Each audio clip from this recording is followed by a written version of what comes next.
आणखी एक breaking news आहे। देशांतर्गत विमान प्रवास 25% महागलाय। विस्तारा कंपनीच्या पायलटच्या सुट्ट्यांचा परिणाम असल्याची माहिती समोर येते। विमान फेऱ्यांमध्ये घट झाल्यानं तिकीट दरात मात्र वाढ झालेली आहे। विस्तारा कंपनीच्या वैमानिकांच्या सुट्ट्यांचा परिणाम विस्तारा कंपनीच्या विमान फेऱ्या कमी होण्यात झाला आहे।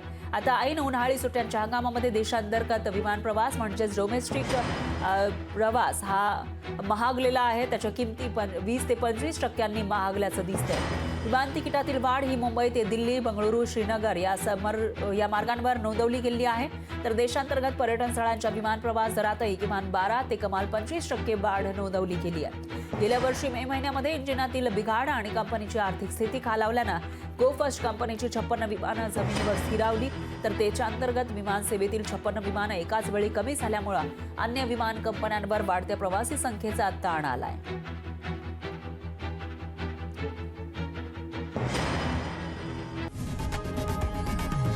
लोकशाही मराठी ऐका, पहा, जागरूक रहा।